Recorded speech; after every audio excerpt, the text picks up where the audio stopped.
I believe the series has become what it's become. I found out yesterday that over the series, over 1 million copies have, much more than 1 million copies, but over 1 million copies have been sold to date. So, wow. And that doesn't include book 4 or the international sales. That is purely just the first couple. So no pressure. So yeah, with that said, I think we'll be doing a, awesome, in case Hillary texts me. Alright, so that said, I think I'll do some reading from one of my favorite parts in the new book, and then we'll do some Q&As. Alright. Alright. Chapter 8, The Only Objection. Spoiler alert, Red and Froggy are engaged. Alright.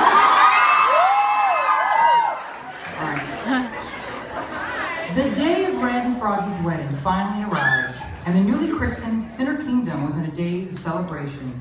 Despite the constant setbacks, Red managed to finish all the planning her perfect day required, and thanks to a great amount of self-control on Goldilocks' part, Red had lived to see it. The former Hall of Progress had been transformed into a beautiful altar. 500 chairs had been set to face a pulpit on top of a large platform. Risers were built for a 200-piece symphony. A massive organ with pipes stretching into the high ceiling had been carefully constructed. Tall vases of pink, red, and white carnations were arranged and placed throughout the hall. White pillars and rosy silk drapes lined the walls too. Goldilocks had spent the entire morning helping the castle servants put everything together and was very proud of their work. However, when Red arrived to make her final inspections, Goldilocks discovered that her true task as matron of honor wasn't just helping the bride, but protecting everyone from the bride. Red stormed into the Hall of Progress wearing nothing but a pink bathrobe and fuzzy slippers. She had curlers in her hair and no makeup on. Her eyes were much larger than usual, and a scowl was frozen on her face. She had never looked so anxious. "This is wrong, it's all wrong," Red yelled. "The chairs are too close together. The women's dresses will get caught. The pulpit is too far away. I'm getting married, not making a pilgrimage. Tell all the musicians that they are not allowed to eat any of the food. The caterers only had time to prepare enough for the guests. The pillars and drapes need to match. This place looks like a giant ribcage." Red didn't even look at anything long enough to properly see it. She flung her arms around, yelling and pointing at anything she could. "Red, this is exactly as you planned it," Goldilocks said. "You need to calm down." "Please tell me that's not what you're wearing to the wedding," Red hollered, targeting Goldilocks next. "No, I'm wearing something much uglier that you chose for me," Goldilocks said. "Remember the pink dress with the puffy shoulders?" Red wasn't listening to a word she said. She began pacing and mumbling to herself. "Did you sleep last night?" Goldilocks asked. "Sleep? How was I supposed to sleep when there's so much to do?" Red asked. "Wait, are you saying I look puffy?" "Oh my god, I look puffy." "The wedding is canceled. Everyone go home!"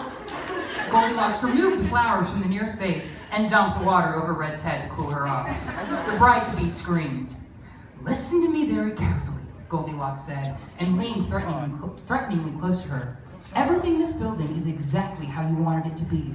You're just having pre-wedding jitters. There is nothing you need to fix or adjust. What you need to do is go back to the castle and start getting ready and enjoy the day. Because if I hear one more complaint from you, this wedding will turn into your funeral. Is that clear?" Red frowned and her jaw trembled, and she nodded slowly. "Yes." She turned to face the rest of the room. "My apologies, everyone. Well done. As a reward for your efforts, I'd like to invite you all to the reception at the castle following the ceremony. Just don't eat anything." However, Red wasn't the only one feeling pre-wedding jitters. Froggy, Connor, and Jack were dressed up in nice suits and kept one another company in the library of the castle while they waited for the ceremony to start. Froggy stood motionless at the window. He stared out at the kingdom and watched the citizens line the streets. They were bubbling with excitement and anticipation, hopeful for a glimpse of the royal wedding.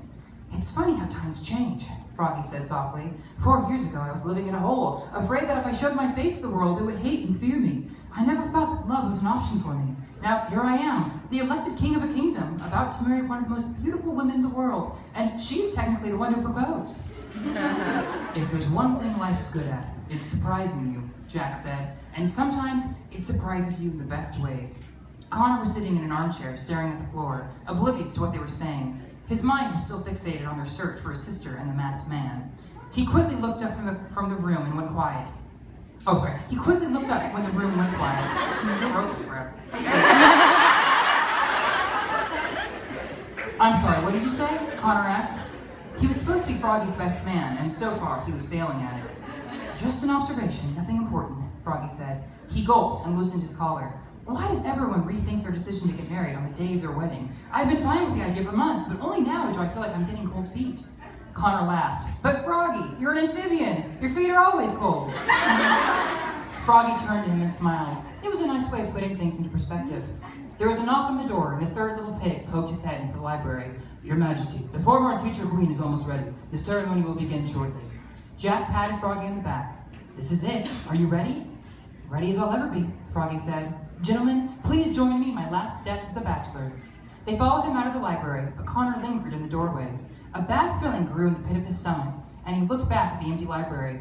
It felt as if he was forgetting something, but he couldn't figure out what it was.